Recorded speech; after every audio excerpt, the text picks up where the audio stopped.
નમસ્કાર, પ્રણામ મિત્રો, સ્વાગત છે તમારું આજના અમારા એક નવા વિડીયોમાં।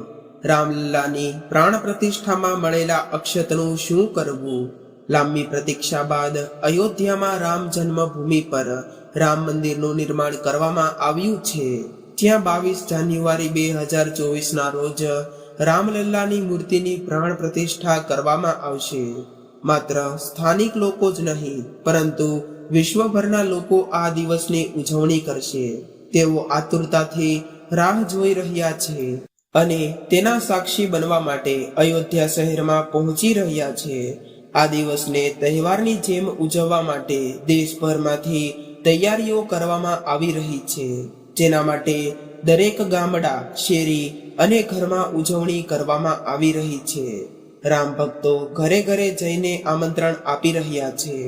આ આમંત્રણમાં અક્ષત એટલે કે ચોખાનો ઉપયોગ કરવામાં આવી રહ્યો છે, જે ખૂબ જ જૂની ભારતીય પરંપરા છે।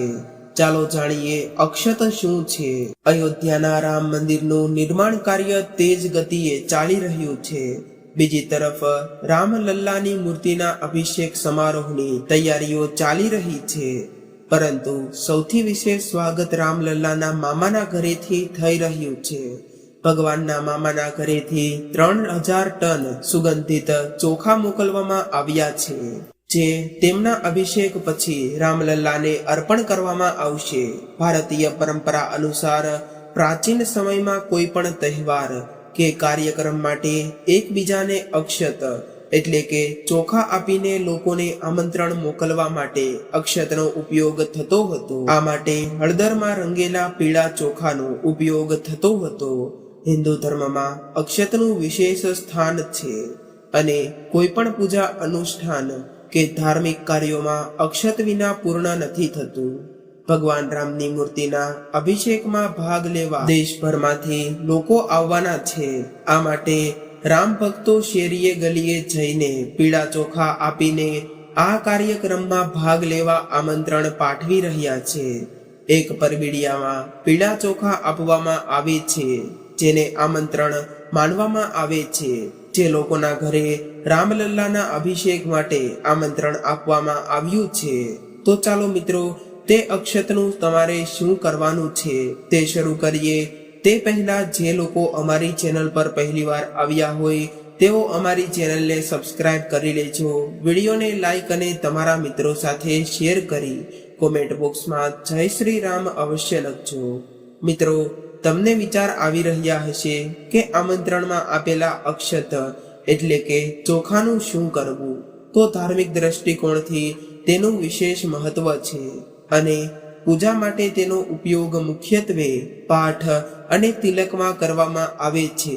તેથી જો તમે આમંત્રણમાં આવતા અક્ષતને તમારા ઘરની તિજોરીમાં રાખશો તો ક્યારેય ધનની કમી નહીં આવે। આ અક્ષતને તમે મંદિરમાં પૂજા કે પાઠ કરવા માટે પણ રાખી શકો છો।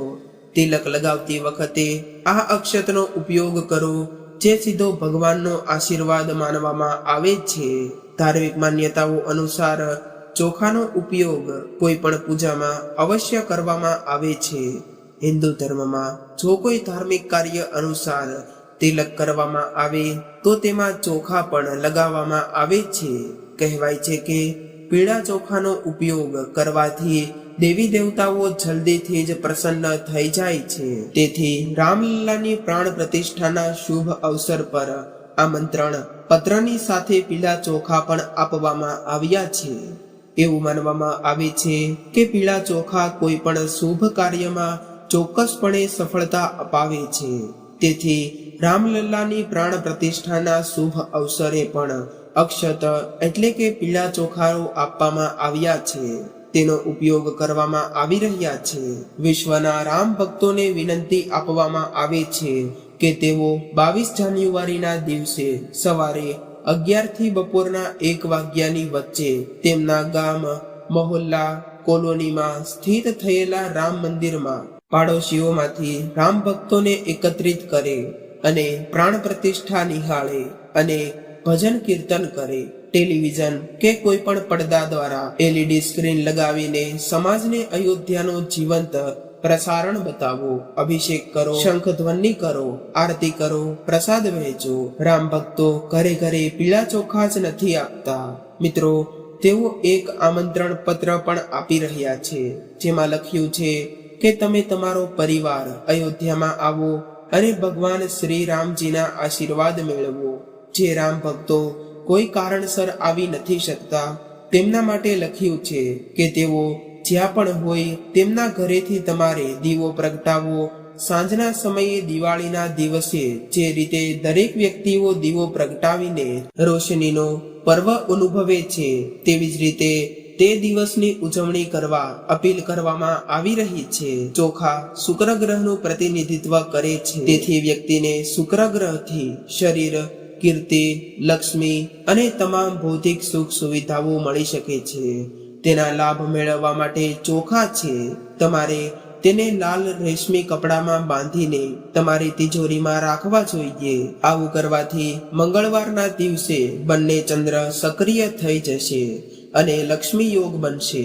તેનાથી સુખ પ્રાપ્ત થશે. ઘરમાં રામ મંદિરમાંથી મેળવેલા ચોખાનું ઘણું મહત્વ છે, તેથી રામલલ્લાના પ્રતિષ્ઠાના દિવસે આ ચોખામાંથી ખીર બનાવી શકાય છે. ત્યારબાદ આ ખીરને પ્રસાદ તરીકે પરિવાર સાથે લો. આમ કરવાથી ઘરમાં સમૃદ્ધિ આવશે. શ્રી રામ મંદિરથી લાવેલા ચોખાનું શું કરવું? રામલલ્લાના ચોખાનું વિશેષ મહત્વ છે. તેને શુભતાનું પ્રતીક માનવામાં આવે છે. તેથી જ્યારે પણ તમે કોઈ શુભ કાર્ય માટે ઘરની બહાર નીકળો છો તો તમે આ ચોખાને તિલકના રૂપમાં તમારા કપાળ પર લગાવી શકો છો. આમ કરવાથી કોઈ પણ કામ સરળતાથી થઈ શકે છે. જો તમે રામલલ્લાના પ્રાણ પ્રતિષ્ઠા માટેના આમંત્રણમાં અક્ષત મળી ગયા હોય અને તેનું શું કરવું તે વિચારી રહ્યા છો, તો ચાલો તમને જણાવી દઈએ કે જે લોકોના લગ્ન હાલમાં જ થશે તેમની કન્યા આ ચોખાને તેની પ્રથમ રસોઈમાં બનાવી શકે છે. આમ કરવાથી ઘરમાં સુખ શાંતિ રહે છે અને ઘરમાં સંપ જળવાઈ રહે છે. ધાર્મિક દ્રષ્ટિએ અક્ષતનું વિશેષ મહત્વ છે, તેથી આ ચોખાના પૂજામાં ઉપયોગ કરવામાં આવે છે. આ ઉપરાંત જે છોકરીઓના તાજેતરમાં લગ્ન થયા છે તેના પિતાને સૌભાગ્ય રૂપે રામ મંદિરથી લાવેલા ચોખા સાથે કન્યાદાન આપી શકે છે. આમ કરવાથી દીકરી જ્યાં જશે ત્યાં ઘરમાં આશીર્વાદ આવવા લાગશે. આ અભિયાનમાં હિન્દુ પરિષદ દ્વારા દરેક ગામની વસાહતમાં પહોંચી અયોધ્યામાં શ્રી રામલલ્લાની મૂર્તિ પ્રતિષ્ઠાના શુભ અવસર પર પીળા ચોખા આપીને દરેક હિન્દુને અયોધ્યા પહોંચવાનું આમંત્રણ આપવાની જવાબદારી ઉપાડી છે. 22 જાન્યુઆરીએ શ્રી રામના નૂતન મંદિરનું ઉદ્ઘાટન થશે. વધુમાં હિન્દુ સમાજે અયોધ્યામાં રામલલ્લાના આશીર્વાદ કરવા નથી પહોંચી શકતા તો તે લોકો ઘરે રહીને સમૂહમાં આ કાર્યક્રમ જોવે અને મંદિરમાં ભવ્ય આરતી થાય. તે દિવસે દિવાળી જેવો માહોલ તૈયાર કરવામાં આવે. સમગ્ર શહેર અને ગામમાં દરેક ઘરને કેસરી પાનની રંગોળી અને આકાશબાજીથી શણગારવામાં આવે. દીવાઓ પ્રગટાવીને શેરી મહોલ્લામાં ઉત્સવનું વાતાવરણ સર્જાશે. શ્રી રામ જન્મભૂમિ તીર્થ ક્ષેત્ર ટ્રસ્ટના મહામંત્રી ચંપતરાયે જણાવ્યું હતું કે પ્રાણ પ્રતિષ્ઠા પૂર્વે અક્ષતનું ભગવાનની સામે પૂજન કરવામાં આવશે.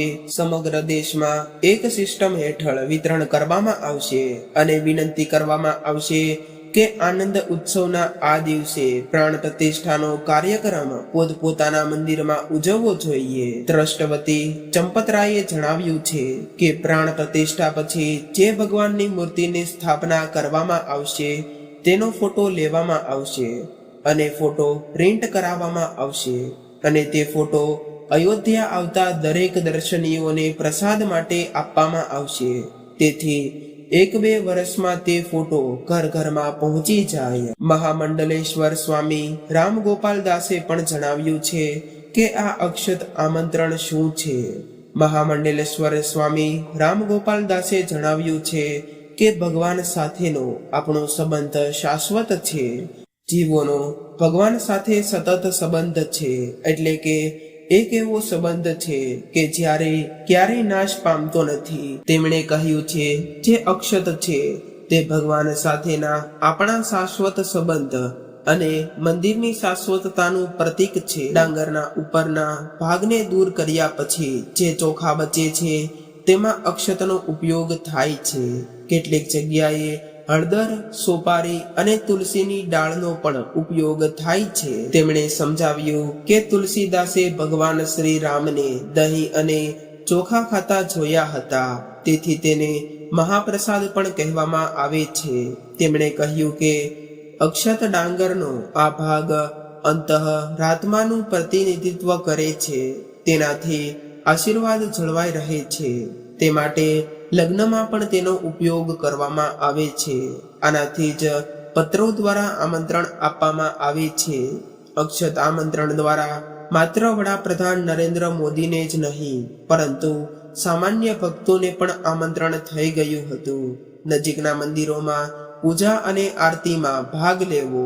જૂના સમયમાં પણ અક્ષત દ્વારા લોકોને લગ્ન કે અન્ય કાર્યક્રમો માટે આમંત્રણ આપવામાં આવતું હતું. અક્ષત ચોખા પણ કાર્ડની સાથે મોકલવામાં આવતા હતા. તો મિત્રો, આ સાથે આપણો આજનો વિડીયો અહીં પૂર્ણ કરીએ છીએ. જો તમને આ વિડીયો માહિતગાર લાગ્યો હોય અને જો પસંદ આવ્યો હોય તો અમારી ચેનલને જરૂરથી સબસ્ક્રાઇબ કરી લેજો. વિડીયોને લાઈક અને તમારા મિત્રો સાથે શેર કરી દેજો. કોમેન્ટ બોક્સમાં જય શ્રી કૃષ્ણ લખવાનું ભૂલશો નહીં. ફરી મળીશું આવા એક નવા વિડીયો સાથે. જય શ્રી રામ, જય શ્રી કૃષ્ણ.